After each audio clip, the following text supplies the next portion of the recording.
There comes a time every so often where you take a chance on a movie. You've completed your watch list, or if you're like me, the watch list is still there and you just choose to rewatch Angus Thongs and Perfect Snogging every time. So I thought you were different in that, Georgia. But on the days where I decide to watch something new, the first department that I look at is usually horror. Around the beginning of the pandemic, when I was trying not to fall asleep during my Zoom classes, I decided to get a Shudder subscription. And I'm not one to freely promote things, but Shudder has led me to finding a lot of my new favorite movies. Which is where we get to the topic of this video, Angel.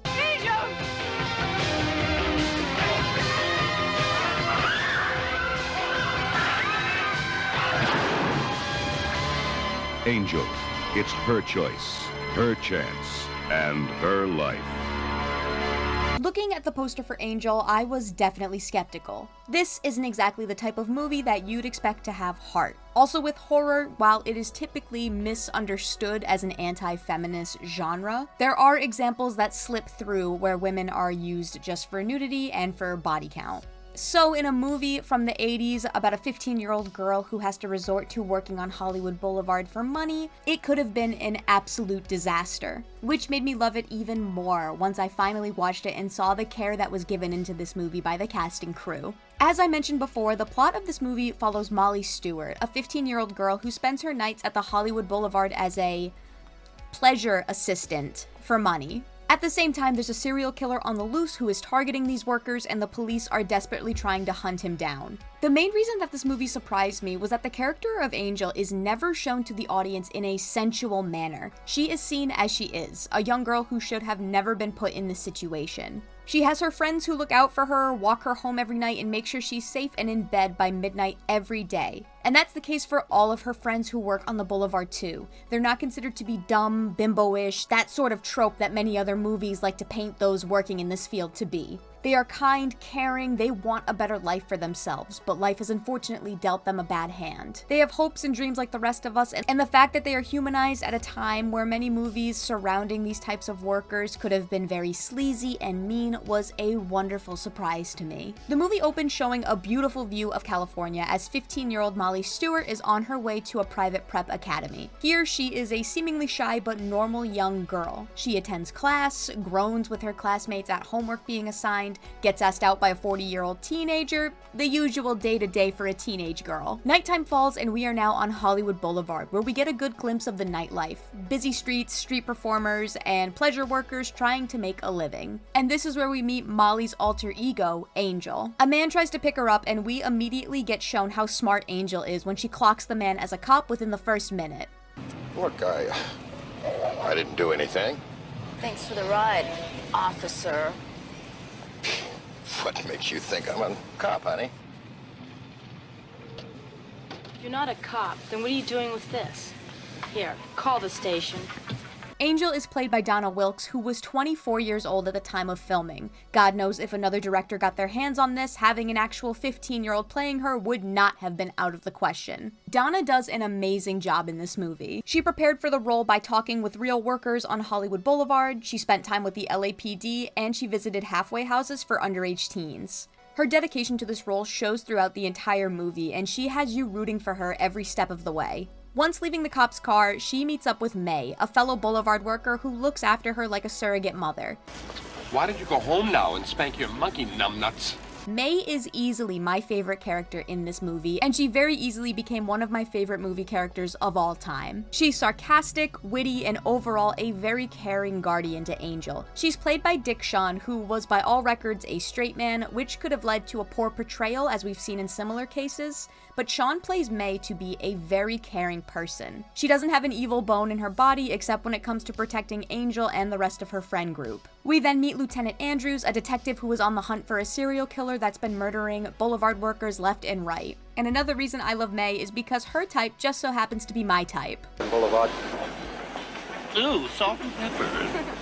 In a rundown motel room near the boulevard is where we're introduced to an incredibly fit and sweaty man looking outside his window. He has no name and he is our serial killer, but more on him later. Angel and May meet up with two of their friends, Crystal and Lana, who also work on the boulevard. They discuss their fear of being targeted by the killer after their friends Faye and Sherry were recently murdered. Crystal goes off to meet Yo-Yo, a street performer who is clearly reciprocating her feelings in a very cute scene. They agree to meet up later, but Crystal ends up having the killer as a customer and is murdered that night. May and their friend Kit walk Angel home. Kit is a local cowboy performer who loves to show off his guns and his stories of spending time with his old Western friends from the past. Back at Molly's apartment, we meet the landlord, Solly. She's played by Susan Tyrrell, who, if you've ever watched a Susan Tyrrell movie, you know she only makes a movie better. She is in so many gems, like Crybaby and Butcher Baker Nightmare Maker, which I do want to cover in another video because, oh my god, that movie is a ride. Solly and May have a wonderful chemistry. They bicker back and forth, call each other names, accuse each other of cheating in board games, but it all comes from a place of love. Molly's in her apartment and we get a glimpse of letters from her father.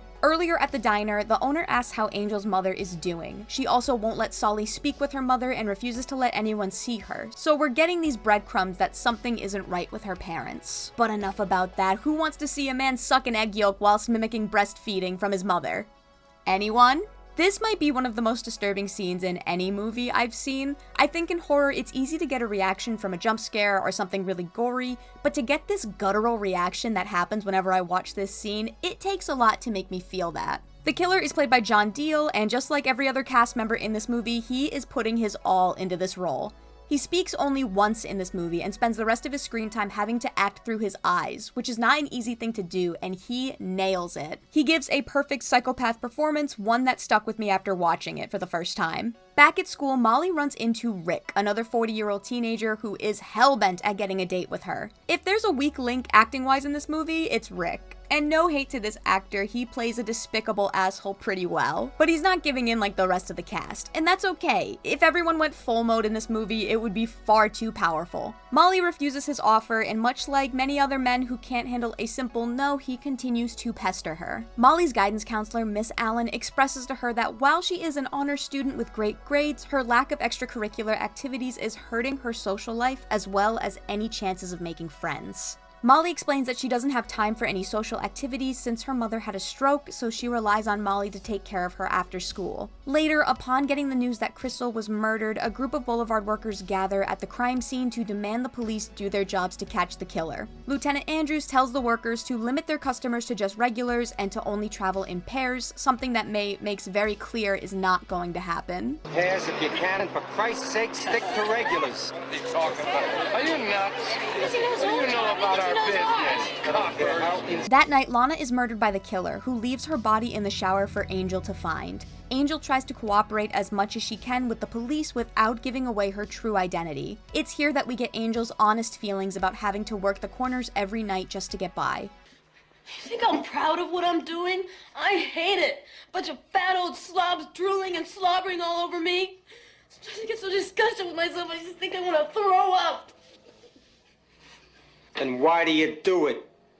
I have my reasons. She identifies the killer in the lineup, but he gets a hold of the cop's gun and flees the scene. Andrews takes Angel home and we finally find out where her parents are. Her father abandoned the family almost a decade ago, and her mother abandoned her 3 years ago to start a new life, meaning that Angel has had to resort to working on the boulevard since she was 12 years old. Andrews, against his better judgment, lets her stay in the home by herself as long as she locks the door and stays off the boulevard. To protect herself, Angel buys a gun and goes to Kit's to learn how to shoot it. She later defies Andrews' orders and goes back to the boulevard, where she's spotted and kidnapped by Rick and his idiot friends. You had us all fooled.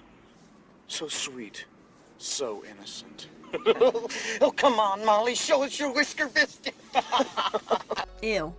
Thankfully, before anything can happen to her, she pulls her gun on them and escapes unharmed, but not before making Rick piss himself. The next day, Rick has told the entire school about Molly, and Miss Allen finds her gun in her locker, and in one of the saddest scenes in the movie, Wade asks her out again, this time offering her money and asking if it'll be enough. It's $23. It's all I've got. Will it be enough?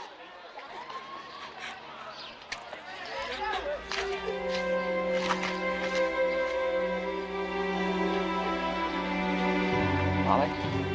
Back at the apartments, May and Solly are playing board games when Miss Allen arrives wanting to speak with Molly's mother. May slips upstairs and pretends to be her, but Miss Allen does not buy it.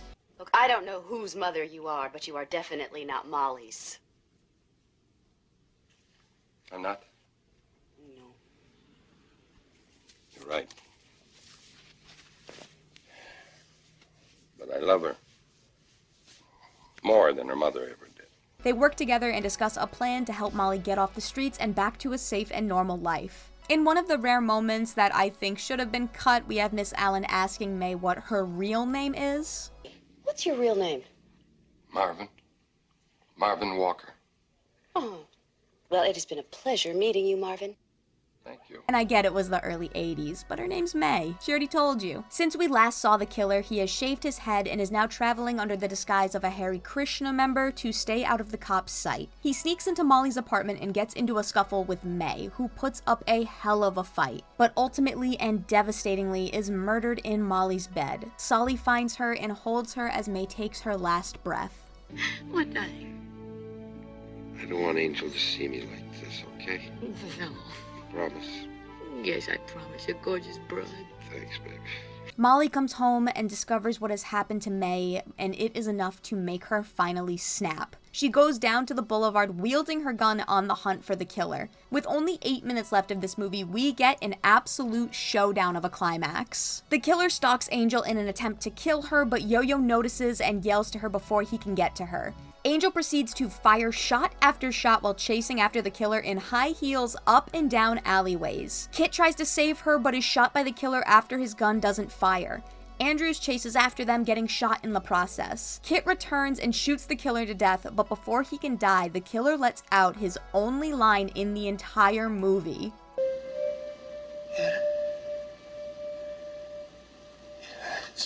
And with that, the three walk away, leaving him to die in the alleyway, and the credits roll. There are 3 sequels to Angel. I haven't seen any of them. Based on the trailers, the second may be the only one I look out for. As is typical with a lot of horror movies, the reviews online are not that great. But I personally love this movie. I think it's got a lot of care in it, and it truly made me feel for all of the characters. I think everybody put on a great performance. I think it was treated with a lot of respect for Boulevard workers, and it works hard to humanize them so that everybody else watching can feel for the characters as well. It's also really funny.